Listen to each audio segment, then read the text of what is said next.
É, legal. Mas pode? Eu sou Ana Carol Martins, advogada trabalhista e previdenciária. E eu sou Otávio Calvê, professor e juiz do trabalho. E a gente está aqui para trazer novidades, falar sobre leis novas, sobre resoluções, mas tudo isso de um jeito leve, interagindo com você. É isso aí, né? Simplicidade, conteúdo, é a nossa marca registrada para facilitar o direito de trabalho, processo de trabalho, direito previdenciário, levar essas informações para todos vocês com tranquilidade, né, Carol? É isso, e hoje a gente vai tratar de tudo de um jeito muito conciliatório, eu diria. Hoje é obrigatório, né? Que a nossa convidada é especialista nesse tema, né, Carol? É, com muita honra que a gente trouxe aqui hoje para vocês, doutora Camila Leal. Gente, obrigada. Vou começar dizendo que pode. Podemos falar de uma forma Negociar leve. pode, né? Já negociamos aqui a abertura, não é isso? Então já começamos no espírito da conciliação. Prazer, obrigada, né? Ao público, bom dia, boa tarde, boa noite, né? O horário aí que cada um estiver assistindo. Vai ser muito legal poder falar um pouco sobre conciliação e mediação na Justiça do Trabalho, que é um assunto que, de fato, me interessa e eu estudo há bastante tempo. Então, estamos aqui para abordar, né?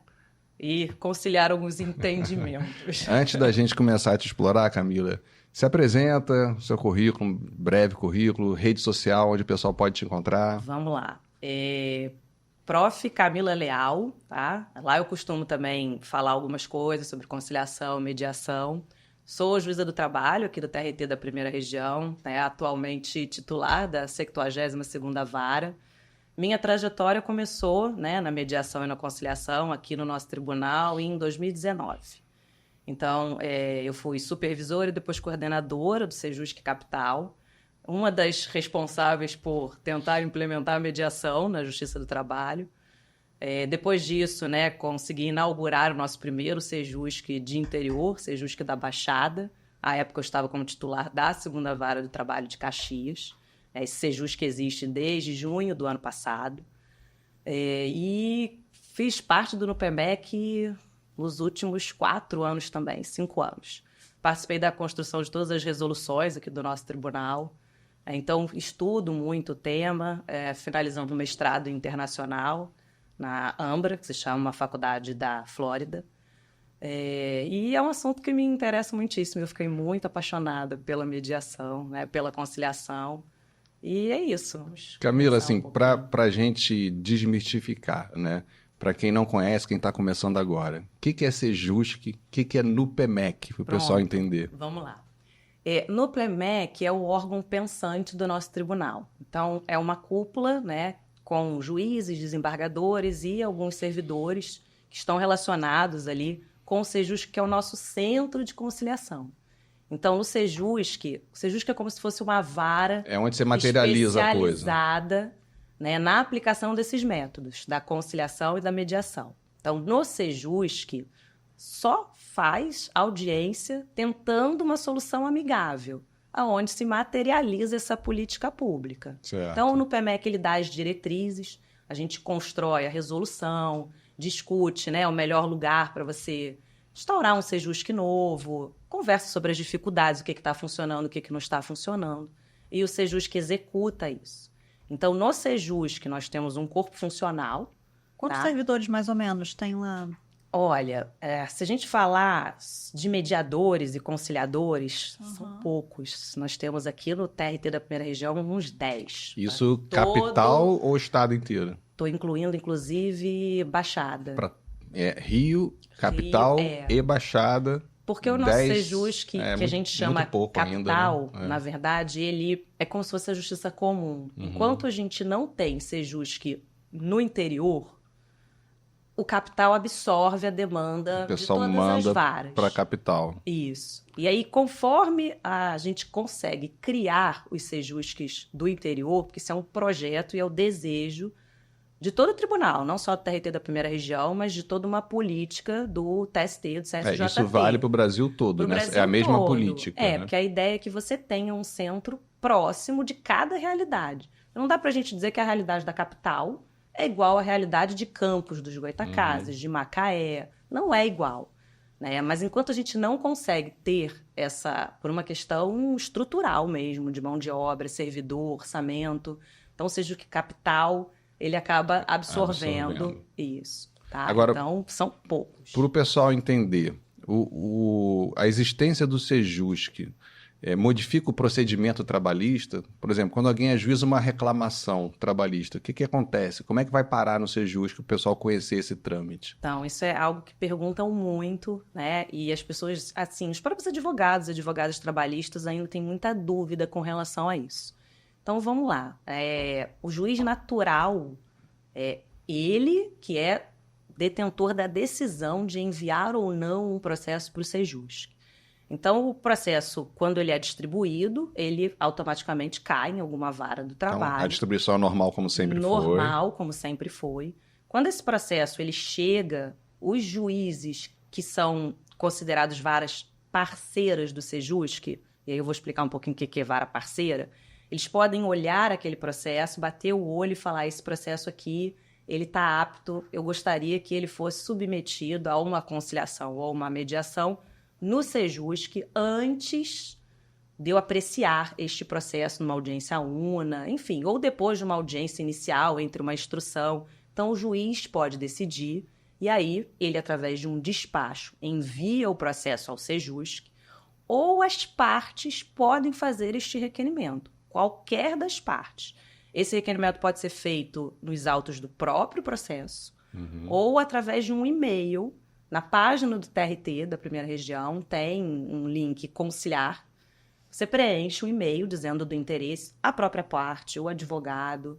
E aí, o Sejusc envia esse pedido para o juiz natural, que vai analisar se ele vai concordar ou não. O juiz pode recusar, então. Ele pode recusar. Tá. A gente tem uma situação prevista em resolução que autoriza o processo ir para o Sejusc, mesmo com a discordância do juiz natural, numa única hipótese, mas eu nunca vi precisar ser utilizada, né? Que é a seguinte situação. Se a gente estiver falando de algum projeto estratégico do tribunal, em que nós planejamos pautas concentradas. Um exemplo, há pouco tempo o TRT da Primeira Região fez uns acordos de cooperação com grandes litigantes. Petrobras é um exemplo disso.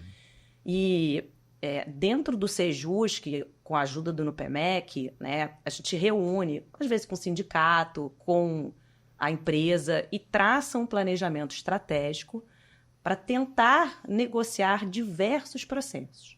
E aí a gente envia uma lista, né, para esses juízes. Nesta situação, se a corregedoria autorizar a realização desta pauta concentrada, porque a corregedoria precisa autorizar, Certo. porque a gente não está falando de um outro processo, a gente está falando de diversos processos que vão parar na mão de repente, um único juiz, dependendo da composição daquele Sejusc.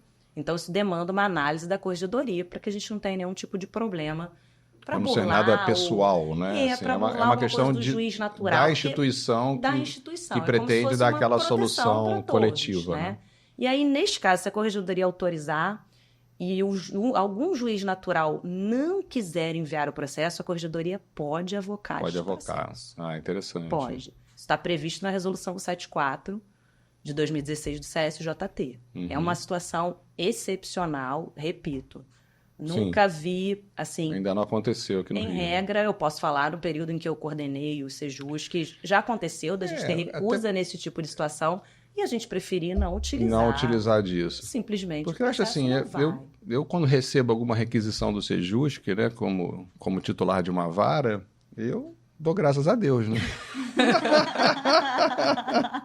Tem alguém querendo fazer meu trabalho? Vai lá, não tem problema nenhum, não tem nenhuma vaidade de quem vai fechar o acordo. Assim, eu acho que isso é uma questão até muito interessante, porque, e eu posso falar porque vivi isso, a gente enfrenta uma grande resistência dos próprios juízes. Dos próprios Engraçado, juízes. Né? E assim, a gente ouve argumentos do tipo, não, mas é meu processo. Então, eu tenho um princípio, né? Que eu acho que eu já falei dessa teoria que eu tenho. É meu processo, minha vida. Isso. Então, assim, é quase que algo assim, parece que a pessoa pessoal, fica com né? apego, né? E é estranho, assim, né? Em regra, são pessoas que, não sei, algum juiz que gosta de levar aquilo, olhar tudo em todas as situações e não para pensar que outro olhar, a intervenção de um mediador é diferente do que o juiz vai fazer. Não é melhor nem pior. É diferente, é uma situação diferente. Pois é, vamos explorar essas diferenças, né, Carol? Não, e Mas só assim, para colocar também uma situação, o Sejus, que é um local especializado para a aplicação desses métodos. Então, os juízes que estão lá, os mediadores, a gente faz uma formação tem um enorme, treinamento específico, né? enorme. São, Mas sei lá, 40 horas teóricas e 60 práticas. Eu bastante coisa. participo de toda a formação, faço a formação de todos os novos Legal. mediadores aqui do tribunal, já há algum tempo. Então, assim, é um perfil diferente. E quando você está negociando esses processos no Sejus, que eu posso falar, porque é diferente de quando eu negocio os processos que estão na minha gestão, da minha vara. É muito diferente. Uhum. Né? O jeito A pegada, como você né? vai negociar é bem diferente. Agora, você tinha falado em vara parceira. Isso, vamos lá. O que é isso? Porque Como- agora eu fiquei estressado para saber se eu sou parceiro ou não. 11ª é parceiro. É parceiro. Como o Sejus, que ele infelizmente não tem ainda a possibilidade estrutural de atender todas as varas, nós criamos quase que um mecanismo que a gente vai fazendo um revezamento para atender de uma forma um pouco mais direcionada as varas parceiras. Como é isso? No caso de vara parceira, o juiz ele pode enviar diversos processos a qualquer momento. Quando você não é vara parceira, se o Sejus estiver com uma demanda muito grande, ainda que você bata o olho naquele processo e fale, eu gostaria que fosse para o Sejus, você não pode enviar sem saber se o Sejus tem condições de absorver. né? Então, você não pode, por um simples despacho, enviar. Se você for vara parceira, você pode fazer isso.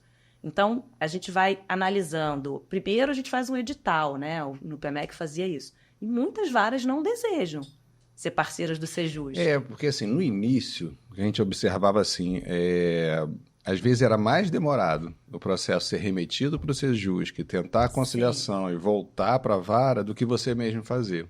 Então, depende muito da época também da vara, como é que ela está. Pois né? O que acontece na prática é que as varas que são muito céleres conseguem colocar um processo em pauta em um mês e meio. O Sejus, que ele costuma ficar ali nos 60 dias.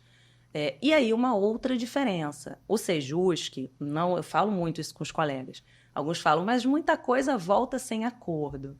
Mas a gente brincava no Sejus, que até a mediadora Ana Cristina, ela usou uma expressão para falar, mas o processo volta amaciado. E volta mesmo. Por quê? Porque quando o processo está sendo negociado por um mediador, ou até mesmo com o auxílio do juiz coordenador e supervisor, as partes e os advogados envolvidos, eles sabem que não é aquele juiz que vai julgar aquele processo. Então, quando ele vai para a vara e o juiz que vai julgar, os advogados às vezes já conhecem um pouco o entendimento, às vezes é um empurrão. Conhece um pouco, não. Eles têm uma tabela sabendo o que cada um acha, tem grupo né? de WhatsApp, O que já se atrasa, caiu ali, já sabe se vai dar certo, se vai dar errado. Outro dia eu brinquei, vamos fazer uma conciliação aí pra eu ver onde é que eu tô nessa tabela, se tá atrasando, não tá vamos atrasando. dourar a pílula. E nessa tabela vem o nome e o apelido de cada juiz, que eu também tô... meu celular. Pronto, olha aí. Então, assim, de fato é diferente, assim, você exigir, você querer que um mediador vai negociar igual um juiz, tá errado, você não entendeu ainda qual é a função do Sejus. Então, tem isso, muitas vezes o processo vai para o Sejus, o mediador, ele busca aquela solução consensual, as partes não chegam, e aí, na hora que... Eu brinco que é quase que uma coisa intuitiva, né?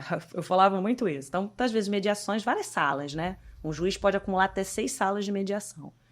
Então, tem várias mediações rolando, aí um mediador falava, doutora, a senhora pode entrar na sala? Eu entrava. No que eu entrava, para uma coisa mágica, fechou o acordo.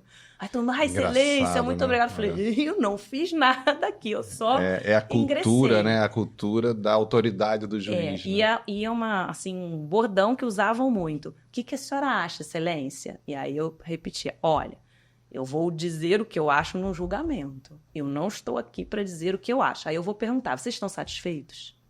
Aí eu vou passar a pergunta para vocês. Porque a minha função aqui é saber se vocês estão satisfeitos e se tem alguma questão legal que vai me impedir de homologar essa solução consensual que vocês estão me demandando. Fora isso, o que eu acho, Não, aí eu não estou aqui. Agora, sim, eu acho que é legal o pessoal também entender qual é a diferença entre fazer a mediação no Sejusc e o que o pessoal está acostumado na audiência trabalhista, né? Que é o juiz ali participando do processo ativo de negociação para uma conciliação judicial, né? Sendo que o juiz muitas vezes, né, externa o posicionamento dele, né? Tipo, ó, sou eu que vou julgar, né? Melhor você fazer o acordo. Eu já estou avisando, não sei o quê. Qual é a diferença da mediação que vocês fazem lá Tá. e a conciliação tradicional da audiência trabalhista? Então, vamos lá. Primeira observação, assim, Otávio, eu acho que nós, juízes do trabalho, precisamos tecer um juízo crítico da nossa própria atuação enquanto conciliadores, né? A Justiça do Trabalho, ela nasceu com essa veia da conciliação. Então, os juízes achavam, alguns continuam achando, que o simples fato de você ser juiz do trabalho lhe torna um bom negociador. Ah, sim, com certeza. Né? E não é isso que a gente vê e não é isso que acontece, né? Então, você perguntar, tem proposta de acordo? Isso não é conciliar. Então, esse é o primeiro ponto. Repito, no Sejusc, todos têm a formação. Então, você tem um estudo, você estuda a aplicação de técnicas, né? E você consegue aplicar essas técnicas de uma forma mais leve, mais tranquila, até para evitar essa sensação de que o juiz está pré-julgando. Porque quando você está no Sejusc, em regra, você está afastado da jurisdição. Na coordenação do Sejusc de Duque de Caxias, em razão da quantidade de juízes à época, eu acumulei os processos da vara com o Sejusc da Baixada. Mas os processos da sua vara, que o Sejusc, você também atuava como mediadora? Não fazia a audiência, mas eu que homologava. Mas eu procurava não entrar. Porque acaba se eu confundindo ingressasse, um pouco, né? aí é conciliação, não tem jeito. Não para de ser mediação, né? Para de ser mediação. Não tem como, porque se não chegarem a um consenso, você vai ter que julgar aquele processo. Porque a mediação, assim, eu não estudei a fundo o tema, né? Claro, a gente já li textos, né? Eu procuro me aprofundar nas coisas, mas nunca fiz o curso de mediação, né? Mas o grande exemplo que eu tenho... Lá vem. Vamos ver se é um exemplo bom. Eu espero que seja um exemplo bom. Eu já vi que é um exemplo bagaceiro, digamos assim. É a história da laranja, que você já deve ter ouvido, da laranja né? é o clássico, é o clássico, do como né? chegar ao sim, né? Isso, chegar ao sim e os dois ficarem satisfeitos. Né? Conta a história da laranja aí pra galera. A história da laranja? Não, a história da laranja é que você tem que buscar entender quais são os interesses envolvidos por detrás da posição. O que a gente chama de posição? Posição é o pedido, né? Eu quero pagamento de hora extra. Qual o interesse que tem por trás disso? E essa história da laranja, ela tenta exemplificar um pouquinho. São dois irmãos que estão brigando, né? E a última laranja, né? E aí a mãe o que faz? Até para simplificar, né? Quem é mãe sabe, gente, você tá grávida, cara, você vai saber já o que é isso. Nem sempre a gente consegue fazer o que é melhor. A mãe faz o quê? Igual o juiz, né? Ela pega a laranja, corta no meio e dá metade para um e a outra metade para o outro. E aí você explora, né? Se você perguntasse para aquelas crianças envolvidas o que elas gostariam de fazer com aquela laranja, um diz, eu queria o suco. E o outro diz, eu queria só o bagaço. E aí você chega à conclusão que, explorando os interesses, você aproveitaria muito melhor uma solução. A gente fala um pouco da lei de Pareto também nesse sentido. É você maximizar aquela solução. Então, você conseguiria dar para os dois o suco de uma laranja e o bagaço de uma laranja. Né? Mas essa questão do interesse... Esse foi o meu curso de 2 minutos de mediação. Mas aí que tá, Otávio. Essa questão do interesse não tem a ver, vamos lá, necessariamente com a mediação. Porque hoje, o que a gente fala, assim, aí voltando um pouquinho, que estava fazendo aquela coisa que o juiz tem que fazer uma reflexão crítica. As técnicas de conciliação, de negociação, elas evoluíram muito. Né? O mundo da resolução adequada de conflito é um mundo que é quase que uma disciplina própria. Né? Então, você estuda psicologia, administração, economia, enfim. E conforme a gente vai melhorando e aperfeiçoando isso, a conciliação ela fica cada vez mais próxima da mediação. Porque você pode aplicar as técnicas de mediação e deve numa mediação. O que você não pode fazer numa conciliação é atribuir a confidencialidade. Então, a grande diferença é que a mediação, que a gente tem uma lei... A mediação lá no Sejusc tem Tem confidencialidade. Tem confidencialidade. Então lá você pode abrir o coração, Pode abrir falar, o coração. não assinei a carteira mesmo, mas paguei tudo pra essa menina. Mas aí tem uma coisa Porque eles fazem isso mesmo de audiência. Faz, Né? Aí você vai só anotando. Isso. E Pagou aí... 13º, paguei. Férias, E né? o que é dito ali, isso está na lei de mediação, a confidencialidade. Sim. Então, o que é dito pelas partes dentro de uma sessão de mediação, aquilo não pode sair dali, não pode ir para os autos. Tanto que o mediador não pode ser chamado como testemunha. A única exceção que a gente tem, está prevista na lei de mediação também, para que você possa quebrar essa confidencialidade, é se alguém, uma das partes, confessar a prática de um crime. Uhum. Tá? Também nunca vi acontecer. É tipo o sigilo da profissão, né? Então, assim, é a grande diferença. Isso é fundamental, É né? fundamental. Porque ali realmente porque- você pode abrir o coração, né? E aí, na mediação, a gente costuma ter uma técnica que a gente chama, que é o caucus, ou isolamento, que é isso. O mediador, ele conversa de forma individual com uma parte, e o advogado ou advogado, e com a outra. E ali naquela sessão de isolamento, a gente consegue explorar, vamos dar um exemplo, numa demanda que você está discutindo horas extras, né? Quando o mediador vai conversar, por exemplo, com a empresa e a parte autora não está ouvindo, ele pode explorar, pode perguntar, mas olha, vocês têm cartão de ponto? E aí, às vezes, né, o advogado fala, excelência, a gente não tem. E aí, o mediador, vocês já pararam para pensar no ônus da prova? Vocês querem assumir esse risco? E quando isso é dito por um mediador, que isso é uma técnica que a gente chama teste de realidade, isso é dito de uma forma não violenta, tem que ser dito com cuidado, para não parecer que você está pré-julgando, Ameaçando. Isso. até. ameaçando. Então, Ameaça. tudo é a forma como você fala. A gente aprende muito isso. Tudo é a forma como você fala. Porque isso, na verdade, você está munindo a parte de uma informação para que ela tome a decisão informada. A gente vê muito pessoas não decidindo racionalmente por fazer ou não fazer um acordo com todos os aspectos processuais desfavorável àquelas pessoas. E o mediador, ele consegue fazer essa abordagem de forma individual. Porque quando você faz isso, por exemplo, numa mesa de audiência, com a outra parte, primeiro que muitas vezes a empresa pode não se sentir confortável de, se não tiver liberada a defesa, de dizer que... Ah, sim. E ainda que ela diga, a outra parte pode se sentir grande, assim, tipo, agora tô com a faca e o queijo na mão. Então, você vai conseguindo trabalhar isso de uma forma mais sutil e com essa tranquilidade, que o mediador não tem poder para decidir, ele está conversando, ele está ali em suposição, levantando lebre, ajudando aquelas pessoas a raciocinar com o que elas têm. Né? E o próprio juiz, quando o juiz está no SEJUS que está afastado, ele não julga aqueles Ele não vai processos. julgar, né? Ele não vai julgar. E se ele fizer... me perguntavam muito isso. Porque depois que eu fiquei 3 anos no SEJUS Capital e voltei para a jurisdição na capital antes de ser promovida como titular para Caxias. Fiquei uns 6 meses. E a vara onde eu estava atuando, né, na titularidade, era uma vara parceira do SEJUS.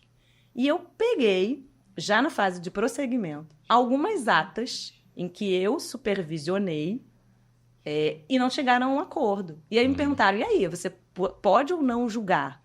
Né? Se eu tiver participado daquela mediação, não. Não, né? Não. O que acontece é que, de fato, você exigir, a não ser quando é uma coisa muito fora da curva, que você participa mesmo de forma muito Onde você ativa. nem lembra, talvez, né? Isso, assim, a não ser que você tenha participado mesmo. Porque, em regra, qual é a participação do juiz no SEJUS? Ele ingressa para tirar uma dúvida, ou para o mediador, né, perguntar se aquela solução que as partes encaminharam, se aquele juiz vai concordar. Então, você não... Ele não chega a tomar conhecimento dos aspectos do litígio. Pode acontecer, mas se acontecer, aí tem que realmente você não vai dar poder por jogar, suspeito, você tem que se dar por suspeito. Por exemplo, se você já viu um pouquinho daquela questão do ônus da prova, se você já escutou da empresa que eles não têm cartão de ponto, aí é delicado. É complicado. Assim, dependendo da situação, você vai ver no próprio julgamento. Eu tive uma situação que eu fiquei na dúvida se eu tinha participado ou não. Por exemplo, eu perguntei para as partes, eu falei, olha só, vocês lembram se eu... Porque eu não estou lembrando... E aí deixei elas à vontade. E eles falaram, não, excelência, a senhora realmente não... Eu falei, olha, eu me sinto confortável. Se para vocês não tiverem... Beleza. E aí eles aceitaram. Então, eram os mesmos advogados que tinham participado da mediação. E a gente resolveu. De novo, nada como, assim, uma transparência e Claro. uma negociação, né? Deixa eu perguntar, Camila, assim, o mediador, ele precisa ter formação em direito? Não precisa. Isso é até uma crítica que eu faço, tá? Assim, que eu ouço muito dos advogados, das advogadas. Inclusive, uma crítica construtiva, né? De experiências da justiça comum.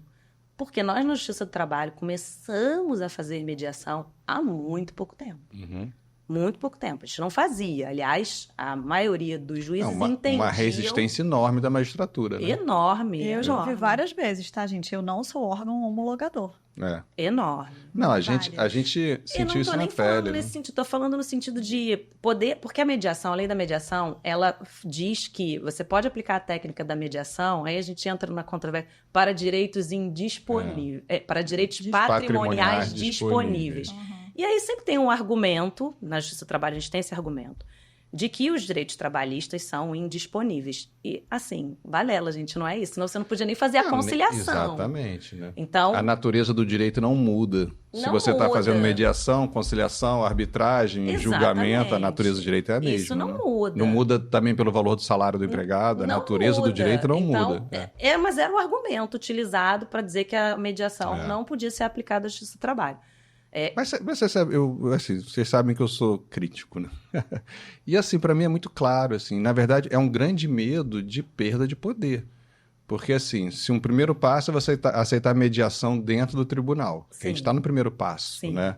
O segundo passo, por óbvio, mais por mim, mais do que desejado, né, e almejado, é que a sociedade civil possa fazer isso sem judiciário, sem participação do Poder Judiciário. E aí vem um medo atávico, né, de fim da justiça do trabalho. Qualquer coisa que tire o litígio da mão do juiz, a gente parece que tem uma síndrome de extinção, uma teoria da conspiração, sei lá, um grande medo de que a gente vai acabar, né, que a gente vai morrer por E inanição. o mais interessante é que são os mesmos juízes que reclamam de carga de processo. Os mesmos que reclamam que não dão conta, que a quantidade é demais, né? Não querem aceitar esses outros métodos. Mas eu acho que a gente muda, Otávio, conhecendo. Sim. Então, como eu mencionei, eu participo da formação dos novos mediadores do nosso tribunal desde 2020, pela EJUD, pela Escola Judicial do nosso tribunal. Né? E já tive alunos, e mesmo não tendo aluno direto participando ali, colegas, juízes, desembargadores, nosso atual corregedor, nosso atual presidente, foram alunos do curso de mediação à época em que eu era supervisora e professora. E muitos, depois de conhecer o método e entender, diminuíram muito a resistência. Muito. Então, é algo que você precisa viver. Não, e tem também a questão prática, né? Eu me lembro de um colega, TRT 18, se não me engano, tá? Goiás, que quando implantou o Sejusc lá, que é bem mais antigo que o nosso, né? É mais antigo, já tinha um núcleo de conciliação. Eu acho que era antes até que a gente dessa tinha aqui regulamentação, também, núcleos de conciliação, que não se né? chamava Sejusc, porque o Sejusc veio com a nomenclatura da 174 de Isso, 2016. da resolução, né? Isso. Mas eu me lembro que ele falou que foi contra, mas depois ele teve que, pela prática, se dobrar, porque ele percebeu que ele estava com uma quantidade de processos 30% maior que os colegas. Porque os colegas que mandavam para o Sejusc estavam resolvendo 30% no Sejusc, de cara.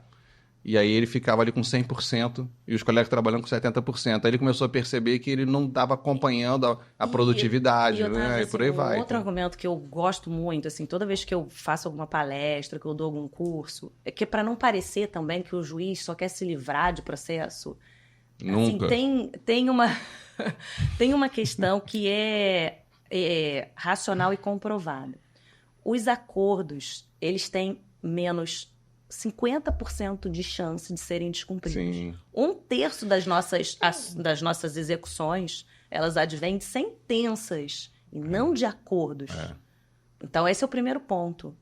Segundo ponto, a economia. Sim. Para o tribunal nem se fala. A gente tem um estudo muito bacana sobre isso, que mostra que é metade Sem do dúvida. valor. Para verba pública... E para as partes, eu outro dia fiz um cálculo e apresentei isso num curso, como que os advogados... Porque, claro, gente, assim, a gente tem que conciliar todos os interesses. E num primeiro momento, muitos advogados pensam, mas o valor dos meus honorários num acordo diminui. Porque, claro, o acordo, as partes estão ali fazendo uma composição, não vai ser 100% Concessões nem para um lado nem recíprocas, para o outro. E eu fiz um cálculo. Se você colocar o valor dos seus honorários... Peguei a tabela da OAB, tá? Assim, peguei uma média da tabela da OAB e coloquei o tempo de tramitação do processo e estimei mais ou menos quantas horas aquele advogado trabalha num processo. Para fazer a petição, o recurso, para audiência, Legal. despacho. E aí coloquei qual que seria o valor. Peguei um valor do nosso ticket médio, que a gente chama assim. Nosso ticket médio é em torno de R$50 mil, as demandas. Aí peguei quanto é que seria o valor desses honorários num acordo. E quanto que representa o valor dos honorários recebendo isso com o trânsito em julgado. Eu vou ficar devendo, depois eu posso voltar que eu não lembro de cabeça. Mas assim, pro acordo, 3 vezes, 4 vezes mais. Uma então, falta o que você acha que você está perdendo, você está ganhando. E a satisfação do cliente também. Eu acho que as pessoas saem tão mais leves, tão mais felizes com uma decisão que foi acordada, né? Com aquela questão da autocomposição. Se for bem trabalhado, sim. Tem algumas situações que a gente vê que não. Diferente de, levei para um juiz, ele impôs essa sentença. Porque impõe para as duas partes. Normalmente é parcialmente procedente, todo mundo sabe. E para a empresa, né, que normalmente na justiça trabalho é o reclamado, a questão do custo de manter um processo vivo. Né? Sim, gente. Que vai ficar pagando ali honorários para advogado. Honorário de sucumbência, normalmente o lado da reclamada não consegue no justiça trabalho, que é muito comum ter gratuidade, né, o reclamante, quando o reclamante perde. Então, assim, esse custo de manter vivo um processo com correção monetária e com gasto com o advogado, porque o processo vivo você está tendo que pagar advogado, no final das contas, às vezes, sai mais barato fazer o acordo do que deixar o processo e até... E é o que eu digo, se você parar ali, você consegue conciliar esses interesses. E tem uma outra questão, Otávio, também muito interessante. A empresa, o reclamado, para ele poder recorrer, ele tem que fazer o depósito recursal. O depósito recursal, ele fica rendendo com juros de caderneta de poupança. Lá na frente, se aquela decisão for confirmada, meu amigo, você vai pagar com a Selic. É muita diferença. Dá uma diferença mesmo. É muita diferença. O seu dinheiro ficou rendendo abaixo do que você vai ter que pagar depois.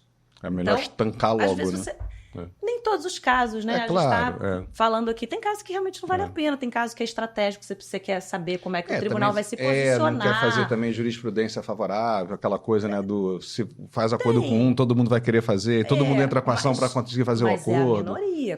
É política, né? Quando a gente pega relatório do Justiça em Números, que é a grande crítica que a gente tem que fazer reflexiva sobre isso, a maior parte das nossas ações trabalhistas são questões que facilmente poderiam ser resolvidas amigavelmente. Sem esse custo, sem essa demora.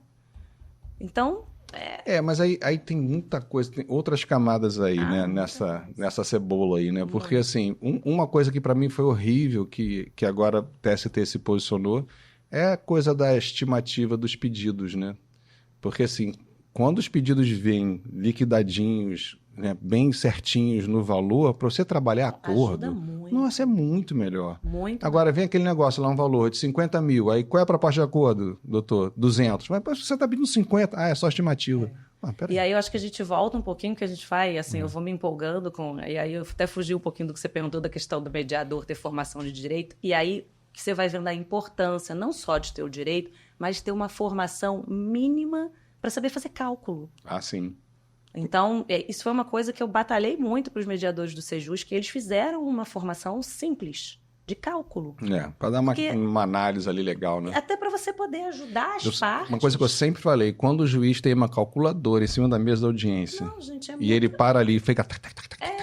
e dá um número, nossa, aquilo tem um poder. E assim... Quanto maior a calculadora, mais rápido sai o acordo, inclusive. Infelizmente, as pessoas ainda não se preparam para uma negociação.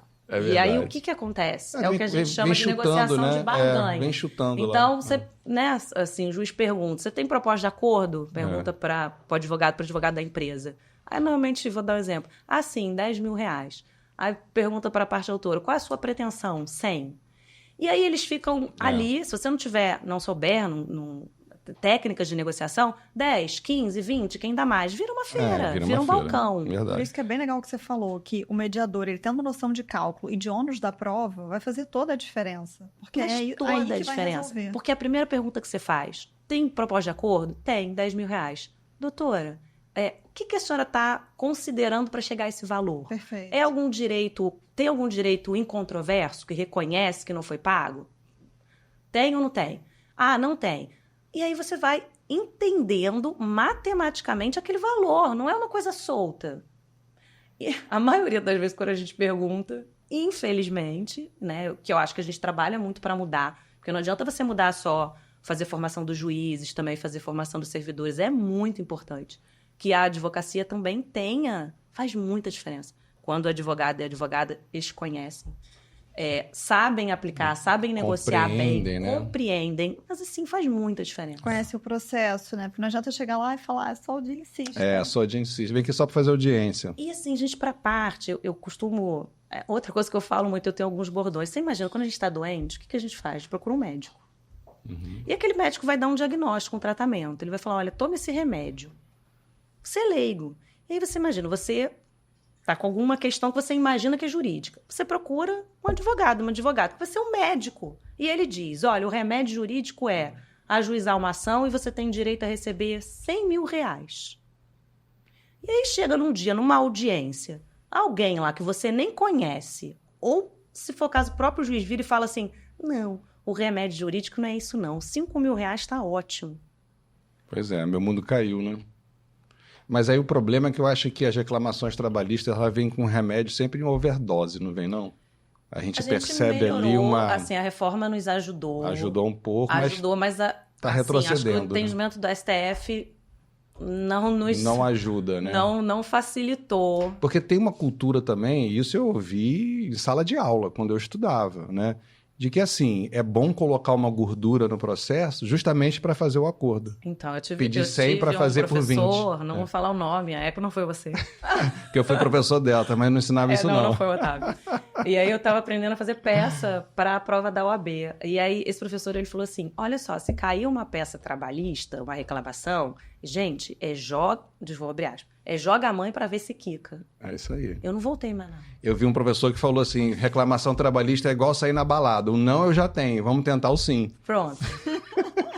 Mas assim, então, é uma cultura que as pessoas, se não tiverem um senso crítico, elas vão sendo inseridas naquilo. É isso aí. Eu já vi situações, e aí, vamos falar a verdade, tem alguns juízes que acabam incentivando esse tipo de entendimento também. Já ouvi falar de alguns advogados, e advogados muito corretos, muito éticos, que falam, excelência, a gente acaba colocando ali um pedido de indenização por danos morais para facilitar o acordo. Olha só. Eu falei, mas, assim, ouvi muito isso, mas por quê? Não, porque às vezes a gente chega ali e a empresa precisa que você busque uma natureza 100% indenizatória, tem margem para isso, mas se não tiver esse pedido, o juiz, ele não autoriza, não coloca, e aí quando tem o pedido fica mais fácil. Então, assim... É uma cultura completamente equivocada, a meu ver, né? Que os juízes, a gente precisa também ouvir, também, óbvio. entender até que ponto a gente acaba estimulando. Um dos artigos que eu escrevi no Conjur, que foi assim, dos mais polêmicos, é que a justiça do trabalho tem que pedir perdão, né? Assim, a gente fez muita coisa que levou a esse estado de coisas, né? Que levou a essa cultura, né? A cultura do conflito. O juiz de trabalho gosta de um conflito, né? O tradicional. Só o juiz do trabalho. Então, mas a gente leva, a partir do momento que a sociedade busca a gente e a gente estimula esse comportamento, aí é óbvio que a coisa só vai embora, né? É o Brasil, né? A cultura da... Brasil de uma forma geral. A cultura da sentença. A cultura da decisão judicial. A cultura da decisão judicial. E aí, já que estamos falando de cultura, né? A gente teve uma novidade, né, Carol? Uma resolução nova que tá mexendo aí, o pessoal tá estressado. Tá. Agora, em março de 2024, veio a resolução 377 do Conselho Superior da Justiça do Trabalho. E achei bem interessante porque ela traz uma figura nova, né? A reclamação pré-processual. E aí, todo mundo ficou um pouco assim, assustado, né? Peraí, a gente ainda precisa aprender sobre isso, porque afinal é muito recente, de fato. A gente está falando agora de março. Posso contar uma novidade? Sim. A reclamação pré-processual, ela existe desde a resolução 273, que foi em 2020. Desde 2020. Aquele silêncio quando a gente se sente ignorante. Eu posso estar errando a data. Não precisaria estar ao vivo, né? Mas vocês falaram que era para ser leve. Corta! Bom, eu não tenho certeza se foi 2020. Não, eu sabia que tinha na área coletiva, né? Não, então, na época da pandemia, quando veio a resolução 174, até para a gente vamos contextualizar um pouquinho. Para conseguir vencer essa resistência dentro da Justiça do Trabalho, a Resolução 174, que veio para fazer como se fosse a 125 de 2010, que se aplica a todo o Poder Judiciário, menos a Justiça do Trabalho, ela trouxe algumas restrições que não estão previstas na Resolução 125. Uma delas é a impossibilidade de você fazer parcerias do Poder Judiciário, convênios com câmeras privadas, que isso acontece e de uma forma muito bem sucedida na Justiça Comum. E houve a impossibilidade, foi proibido, fazer mediação pré-processual para conflitos individuais. Para conflitos coletivos, a gente já tinha isso regulamentado há algum tempo, algum ato, eu não lembro da e funciona bem, eu já ouvi falar que saía bem isso. Na época da pandemia, tudo fechado. O CSJT, daqueles monte de ato, tentando regulamentar como é que ia ser o funcionamento, autorizou de forma excepcional a mediação pré-processual para conflitos individuais no período da pandemia. Eu estava no Sejusc, não peguei nenhum caso na prática. O pessoal não usou na prática aqui no Rio. Não usou. E eu ouvi dizer que um caso ou outro em algum TRT, mas assim, não, digamos assim, não pegou. E era mediação pré-processual. Mediação pré-processual para conflitos individuais. Não tinha nenhuma regulamentação, nada. Foi simplesmente um ato que falou, olha só, vocês podem fazer, tá? Não aconteceu. Depois disso, a gente teve uma resolução que é essa, 283, que implementou diversas mudanças na 174. Exemplo, nós não tínhamos critérios para a eleição do juiz coordenador e supervisor de Sejusc. Várias situações não estavam regulamentadas. Então, essa resolução veio regulamentando essas especificidades administrativas de procedimento e colocou lá na 174 que a mediação pré-processual para conflitos individuais estava autorizada. Só que nós não tínhamos regulamentação. Não tinha um procedimento. E aí, eu escrevi um artigo também sobre isso lá atrás. E aí começou uma controvérsia enorme. Por exemplo, mas olha só, de quem é a competência para fazer essa mediação pré-processual? Vai para onde? Vai para o Sejusc? Vai para a vara? Como é que você homologa isso? Então, assim, diversas dúvidas, tá? Nosso tribunal regulamentou a mediação pré-processual em 2000 e... Tô péssima com data, gente. 2022.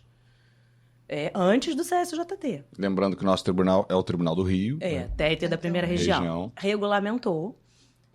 Então, nós já tínhamos uma regulamentação antes do CSJT. E o nosso tribunal entendeu que a competência não seria privativa do Sejusc, porque isso é uma grande discussão.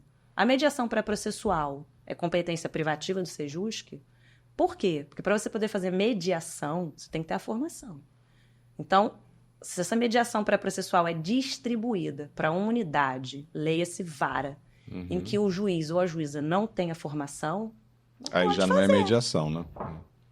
Em tese, você não pode fazer. Então, tinha uma discussão muito grande. Mas o nosso tribunal, na época quando regulamentou, entendeu que não era uma competência privativa de Sejusc, que deveria ser distribuído sim, até porque a gente precisa ter um número, porque se as partes chegam a um consenso, que é, enfim, outra situação que é bem peculiar, digamos assim, essa negociação, ela vira um acordo extrajudicial, uma homologação de acordo extrajudicial. Então, aquele processo que tem um número de mediação pré-processual vira uma homologação de um acordo pré-processual. E para isso você precisa ter uma unidade para executar caso haja algum descumprimento, porque o Sejusc não pode praticar nenhum tipo de ato de execução. Pois é, mas aí vamos lá, né? Vamos destrinchar essas fatias aí. Porque assim, a gente começou falando de Sejusc pensando na reclamação trabalhista tradicional. Sim. Que o juiz da vara pode mandar ou não para o Sejusc, o Sejusc pode pedir ou não, enfim.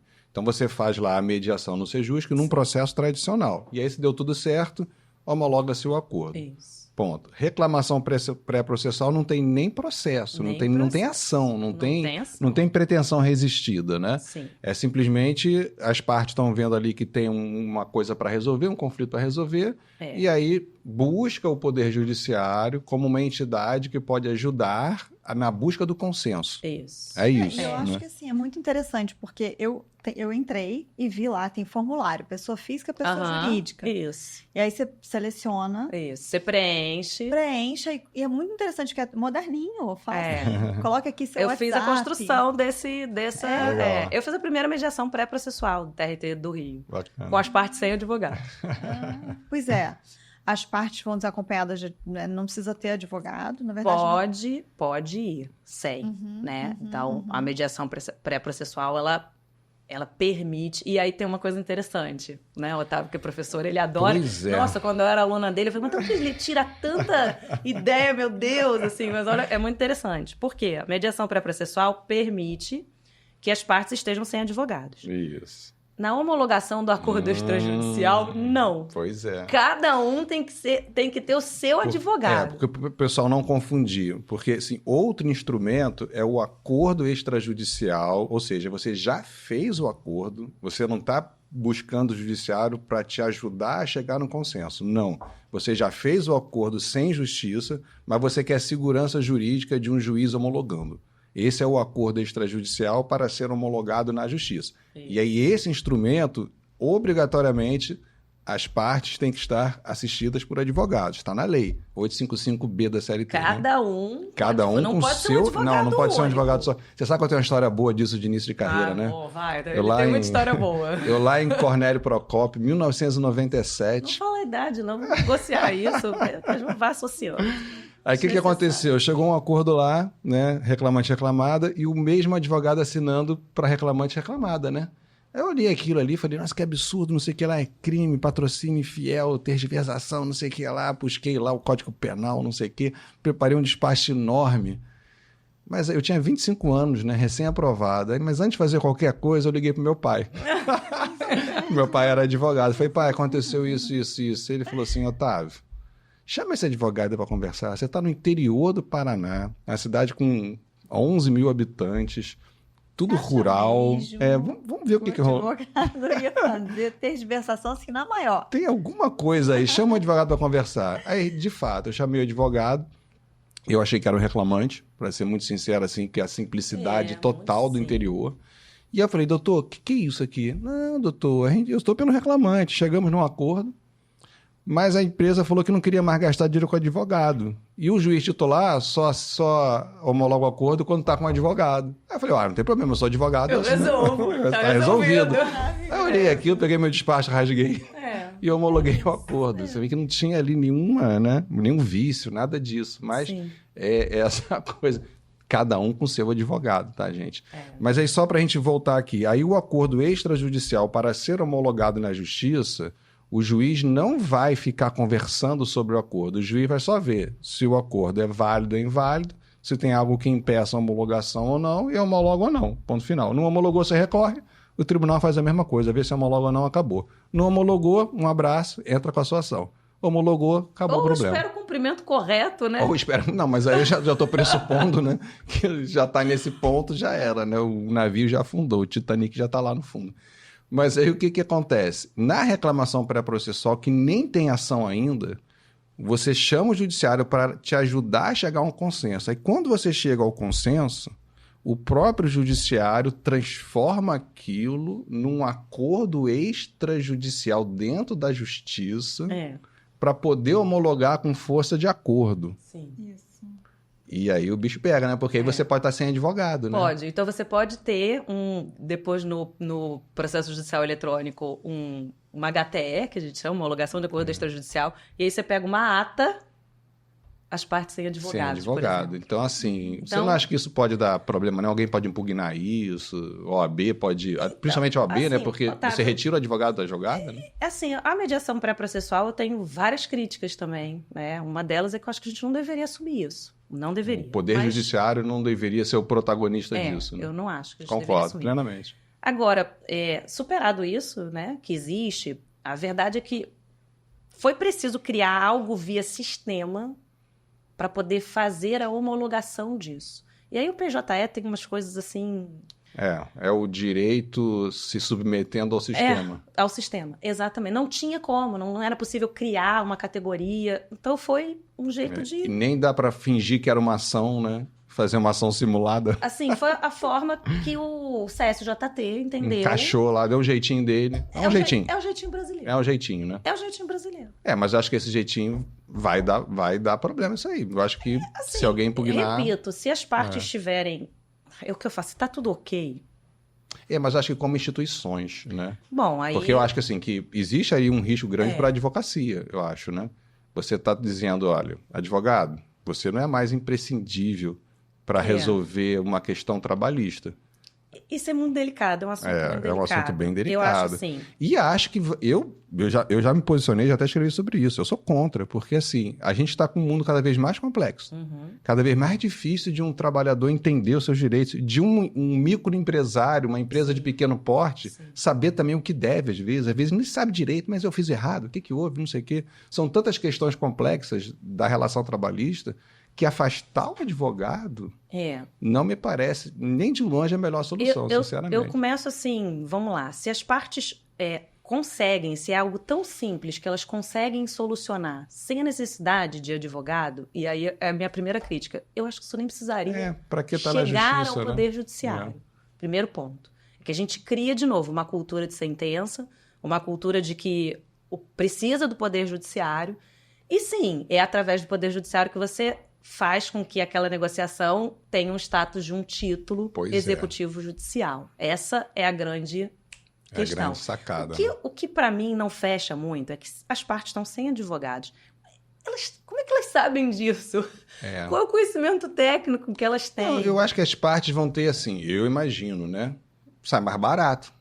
Sai mais barato. Eu, reclamante, não preciso pagar honorários do que eu ganhar, 20%, 30% do que eu ganhar, e eu, empresa, não preciso contratar advogado para fazer o acordo. E que aí, de novo, quantos conflitos não são e devem ser resolvidos pelas próprias partes? Porque eu acho que a gente começa com essa cultura de você precisa de alguém, você precisa de alguém. E aí você perde, eu nem gosto de usar, mas é a palavra que se usa na mediação, que é o empoderamento das partes. É você resgatar. E aí tem toda uma base da neurociência, da psicologia, de você resgatar que aquelas partes podem solucionar os seus próprios problemas. Sim. Claro que a gente está falando do plano das ideias. Não, mas eu acho que na prática, assim, eu acho que esse poder deve ser atribuído ao próprio ator social, concordo. Você chama isso de maturidade social. Uma maturidade social, mas eu não acho legal tirar o advogado da jogada. Não acho mesmo, não é porque eu estou querendo ser amiguinho da OAB, não é isso. É porque, assim, de fato, o esclarecimento dos direitos, de até onde pode, dos riscos, dos entendimentos majoritários, né? Sei lá, fiquei grávida, né? E, sabe, se você não tiver um técnico ali para dizer, olha, o seu contrato é de experiência de 30 dias, relaxa, você vai ganhar 15 meses de salário, porque o TST entende que contrato de experiência tem estabilidade. Será que a pessoa vai ter essa informação? Eu só, assim... Aí o trabalho é temporário. Será que a empresa sabe que é diferente? Eu só discordo num ponto. Eu não sei, eu acho que... A pessoa está fazendo a opção de não ter aquela assessoria. Sim. E a gente tem o juspostulante. Então, ok. Até aí tudo bem. Em tese, você sabe... De novo, você não pode se automedicar? Sim. Ao invés de procurar um atendimento médico? Poder. Mas não é... A farmácia não deveria vender o remédio, mas tem alguns remédios que não... E o tribunal, de repente, não deveria vender a conciliação. Mas assim, tem alguns remédios que não precisa de receita, que são remédios que permite... Mas o certo não é você... Dentro de limite, eu acho, por exemplo, aí você tocou no ponto que eu acho maneiríssimo, né? Se estivéssemos falando, assim, de causas, sei lá, até 5 salários mínimos, questões, né? Ou questões específicas que envolvam pagamento de verbas rescisórias, as coisas assim, eu acho que beleza. Mas você generalizar dessa forma... Porque tem uma outra crítica também que eu acho que a gente precisa refletir como sociedade, que é a seguinte: se você for na reclamação pré-processual com o advogado, você vai encontrar na justiça um mediador, que não é o juiz. O mediador lá que pode ser um servidor, enfim, um mediador. Agora, se você estiver sem advogado, está na resolução. Aí, o mediador tem que ser o juiz. Por quê? O que o juiz vai fazer diferente do outro mediador? Vai usar sua autoridade como tal. Só pode ser. É o cara que tem conhecimento técnico, que sabe como é que aquilo vai ser resolvido, sabe qual é o destino daquele tipo de problema. E aí, desculpe, para mim isso já não é mediação. Posso colocar mais uma pimentinha? A resolução 174, e aí não estou nem falando de mediação pré-processual, estou falando de mediação quando existe a demanda já, o conflito judicial. ela diz que se as partes chegarem sem advogados, se for a parte autora, você não pode fazer a sessão. Você tem que adiar. Mas se for o réu, o reclamado, você pode. Pois é. Isso já mostra todo um viés que é bastante complicado. E a Justiça do Trabalho é muito criticada por isso, né? Que a gente precisa enfrentar isso. E aí, com essa informação, acho que fica ainda mais patente que se chegar numa reclamação pré-processual, o trabalhador sem ninguém, o empresário sem ninguém, a chance do juiz pensar na tutela do direito trabalhista é muito maior do que pensar na tutela do empresário. E até onde vai isso? Até onde isso pode acontecer? Tá na Resolução 74 e essa da mediação é antiga, desde 2016. Eu acho muito tem complicado. Lá essa previsão. Porque aí o juiz já fala assim, ó, não, o seu objeto é só hora extra. Não, mas você acabou de falar que você não tirava intervalo, então tem que botar intervalo aí também. Sem intervalo eu não vou homologar, não. Aí o juiz vai começar a advogar para a parte? Vou tentar fazer assim, se complicado. for um juiz que tenha formação, em tese, ele não vai fazer isso. Mas se aparece alguma coisa ali que não estava sendo discutida. Ainda bem que eu fiz o acordo, porque eu não aguentava mais essa dor nas costas e tanto carregar peso. A juiz, opa. Mas de novo, vamos lá. Em tese, se você tem a formação e você realmente faz uma sessão de mediação, você vai explorar qual é o interesse daquela pessoa. Pois é, Camila, eu compreendo completamente, então, é lindo na prática. É lindo na teoria está tudo certo. Mas eu acho que o foco é o interesse. Essa mudança de um mediador que não juiz para um mediador obrigatoriamente juiz tem significado. Tem significado. Senão não estaria na resolução. Assim como tem um significado, a resolução entendeu por bem que no caso do reclamante desassistido tem que ter não pode fazer reclamar desassistido, tudo bem. Tem significado, isso tudo tem significado. Fazer. Então, assim, não gostei. Ainda que a parte autora fale, não, o meu advogado, eu quero fazer, eu gostaria de fazer. Você não pode, a resolução não te permite fazer. Bem isso na mediação processual. Bem complexo, bem complexo. Existe essa previsão. Agora, antes de tudo, sabe que quando eu vi essa figura jurídica, a primeira coisa que eu pensei foi o seguinte, se os advogados não vão participar disso, se eles estão afastados dessa possibilidade, como as pessoas vão ficar sabendo disso? Como o CSJT pretende divulgar isso? Não, isso vai entrar nas estatísticas, né? Vai entrar em estatística, assim, né? De quantas reclamações pré-processuais. Imagino que os dados vão aparecer. Né? Vamos lá. O que eu acho que ela está falando é uma questão muito mais de política, né? Assim, a Resolução 74, ela traz uma política pública de solução adequada de conflito, assim como a 125. E quando a gente fala em política, não é eu gosto de aplicar a solução consensual, não. É uma obrigação do Poder Judiciário. E dentro dessa premissa, faz parte incentivar e educar a sociedade. Um dos pilares do NUPEMEC é realmente fazer essa ponte com a sociedade. Palestras, trazendo os atores sociais, né? Então, você poderia pensar que vem aí nessa perna né, de uma educação da sociedade com relação a esse novo método. Agora, de fato, é uma pena não ter autorizado fazer isso extrajudicialmente, né? É uma pena, né? É o que falta. Mas, assim, eu toda vez que eu penso nisso, eu prefiro imaginar que são os primeiros passos. Isso, né? Eu gosto de pensar assim. Foi o acordo extrajudicial para homologar na justiça, agora a reclamação pré-processual. Daqui a pouco a gente vai ter o acordo extrajudicial sem precisar homologar na justiça. O pré-processual fora da justiça. Eu acho esses métodos. Eu acho que a sociedade vai tendo mais segurança. Isso. A justiça do trabalho. O juiz vai mudando a sua concepção. Vão criando menos resistência. Vai perdendo medo de extinção da justiça do trabalho. Os advogados vão criando uma cultura de não precisar tanto do Poder Judiciário. E aí, assim, a gente está engatinhando. Né? E eu acho que isso também vai ao encontro do que os advogados têm feito hoje. Eu tenho visto muito mais gente se preocupando com o preventivo do que com o contencioso, né? Tentando vender para as empresas um trabalho de compliance trabalhista. Exatamente. Que é esse olhar, né? Isso já é uma solução amigável. Assim, tem um estudo que a maioria dos conflitos decorrem por falta de diálogo e de informação. Então, quando você começa a melhorar esse diálogo, e nós da Justiça do Trabalho prejudicamos esse diálogo. Demais. Muito. Demais. Com intervenções demasiadas, enfim. Não, eu me lembro de associações publicamente sendo contra os métodos alternativos, sistemas de portas, de Sim, multiportas. Isso foi uma coisa que a magistratura do trabalho resistiu. Resiste ainda, né? Ainda não é fácil, ainda é difícil, né?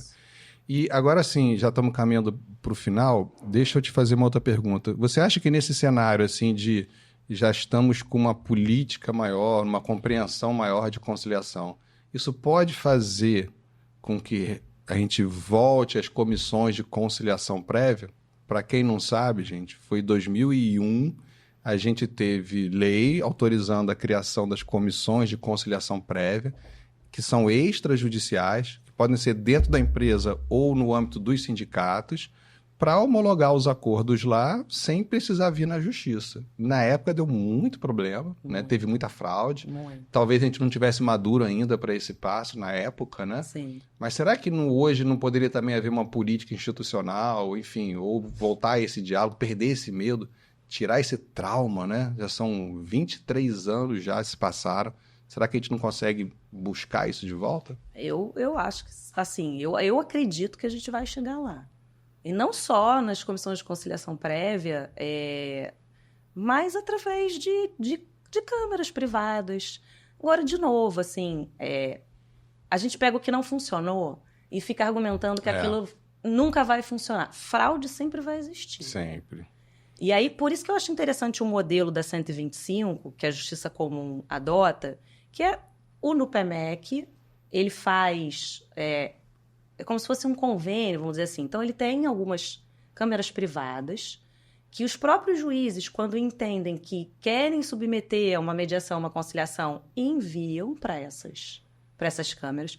E como você tem ali uma relação mais próxima, o próprio Poder Judiciário fica de olho se o trabalho está sendo legal, se está acontecendo algum tipo de fraude. E a remuneração dessa pessoa que vai trabalhar lá na Câmara? Esse é o grande problema da Justiça do Trabalho, porque na Justiça Comum isso é pago. E pelas partes? Pelas partes. Tá. Mas se a parte se recusar também não quiser, não é obrigatório? Não é Legal. obrigatório. E aí, pegando esse outro gancho também, porque a gente já tem câmaras arbitrais trabalhistas. A gente tem aqui no Rio de Janeiro, eu sei que tem em Curitiba, tem vários estados. Minas, São Paulo. Minas, São Paulo, né? Paraná. E você tem dados, assim, está funcionando, não está funcionando? A arbitragem trabalhista. É muito difícil a gente pesquisar arbitragem trabalhista, porque a arbitragem é confidencial. É isso, não chega, né? Tem um estudo da pesquisadora Selma, agora eu esqueci o sobrenome Carlotto? dela. Acho que se chama Arbitragem em Números, em que ela fez uma análise de 2021 e 2022, como funciona a arbitragem no Brasil. Ela escolheu, são 8 câmaras privadas nas maiores capitais, e nessa pesquisa tem um dado bem interessante, que tem uma câmara em Minas Gerais, que 30% das demandas são trabalhistas. Mas, assim, a gente não consegue entender que demandas são essas, qual é o tipo de conflito que está sendo submetido por conta da confidencialidade. Mas eu ainda acho que é muito pequeno, é muito modesto, né? Perto da quantidade de demandas que a gente possui. Selma Ferreira Lemes. Pronto. Pesquisadora Selma Ferreira Lemes. É isso aí. Então, é muito pequeno ainda. É muito pequeno. Porque a arbitragem também não é barato. Né? Não é tão barata, né? Apesar de a gente ter na área trabalhista a arbitragem expedita, né? Modelos mais baratos, assim, de arbitragem, ainda custa, né? Mas aí, assim, que até um artigo que eu escrevi há pouco, eu fiz uma pesquisa. Então, eu pesquisei no nosso tribunal ações trabalhistas acima de 5 milhões de reais. Pressupondo que, com o valor dessa causa, a remuneração daquela pessoa seria uma remuneração superior a 2 vezes o teto. E, de fato, isso se confirmou.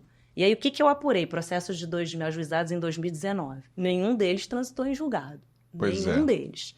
Tá? E se a gente estiver falando de fixar custas, vamos supor que a condenação seja realmente 5 milhões. 2% em relação ao valor da causa, estamos falando de 100 mil. Dá 5 milhões, 10%, 500 mil, 1%, 50 mil, 100 mil, né? 100 mil, 100 mil reais. E aí eu fiz uma pesquisa numa câmara de arbitragem privada, qual que seria o valor para fazer essa arbitragem, tá? Que demora, se a gente está falando dessa arbitragem expedita, que é mais rápida, a média, aí está nessa pesquisa da professora Selma, é de 6 meses e meio. Eu simulei lá, R$124 mil e alguns quebrados, ou seja, um pouco mais caro, se a gente estiver falando do custo, 24 mil, mas se você parar para pensar na economia de tempo... Nossa... Porque nós estamos falando de 7 meses, por aí você vai ter uma decisão arbitral. E com uma questão que eu acho também que é muito importante, a confidencialidade. A confidencialidade, né? E a escolha do árbitro, né? A escolha do árbitro. Você não fica ao sabor daquela coisa de qual juiz vai cair. Não é, né? exatamente, não é uma livre distribuição. Então, se você parar para pensar, R$24 mil a mais, mas para você ter uma decisão em 7 meses? Não, poxa, vale a pena, né? Quanto tempo a gente demora para ter um trânsito em julgado hoje? Nossa, ainda mais nessas causas, você sabe que vai até... Nessa causa vai pelo menos... Vai até o TST e hoje uma reclamaçãozinha constitucional para o Supremo, que às vezes muda tudo lá no terceiro tempo, né? Se a gente estiver falando, inclusive, de reconhecimento de vínculo, demanda, alguma coisa de fraude profissional... Ainda tem essa insegurança jurídica agora, né? Bem complicado, né?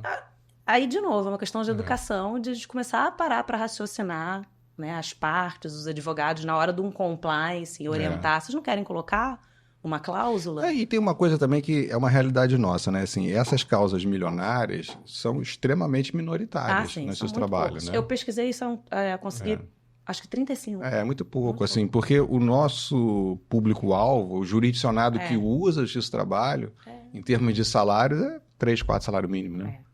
É a grande massa, né? Então, assim, e é outra coisa, por que as pessoas têm tanto medo da arbitragem, né?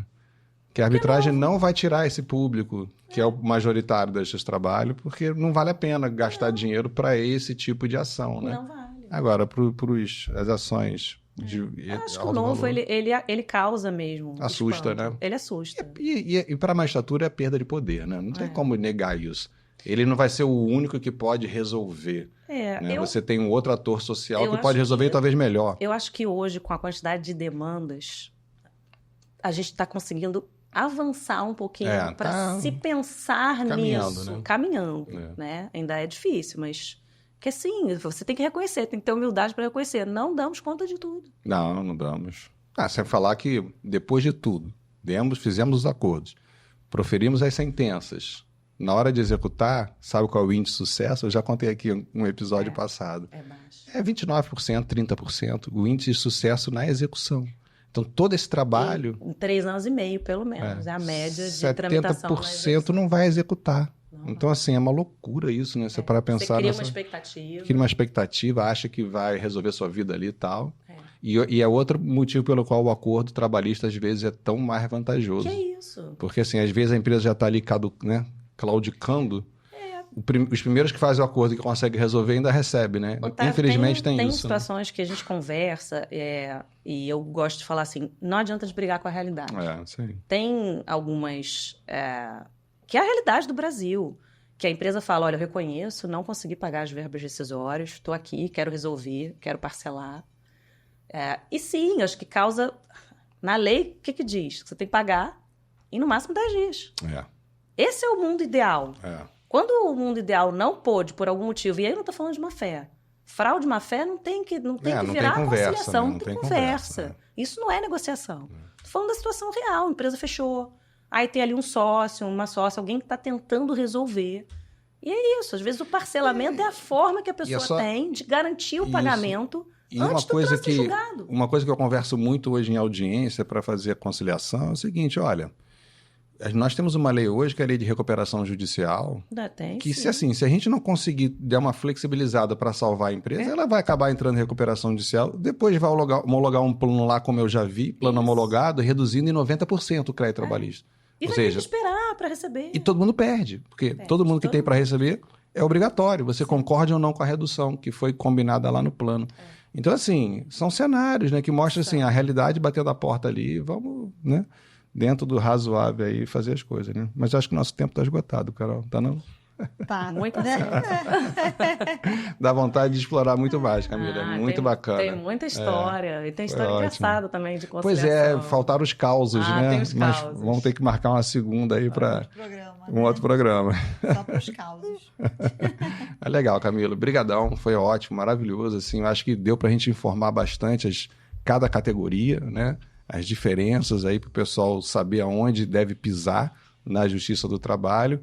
E espero que o pessoal reflita, né, de tudo que a gente pode fazer ainda. Tem tanta coisa ainda para a gente evoluir, né? Podemos fazer muita coisa. Exatamente. Eu acho que, assim, o programa, né, o que nós estamos fazendo isso, faz parte já ajuda, né? dessa consciência, desse amadurecimento da própria sociedade, né? Show. Muito obrigado pela Obrigada. presença. Eu que agradeço o convite. Tá? Obrigada. Mais uma vez, fala então o arroba para as pessoas te seguirem nas redes. @Prof. Camila Leal. Bacana. Eu sou @Ana Carol da S. Martins. E eu, @Otávio Calvê, com temudo. E não deixem de seguir o nosso podcast, né, gente? É legal, mas pode em todas as redes sociais. Hoje vocês podiam terminar com conciliar pode. É legal E pode. Reclamação pré-processual pode. Sem advogado pode. O negócio é terminar o processo. Vamos solucionar. Vamos resolver esse negócio. Gente, muito obrigado. Até a próxima.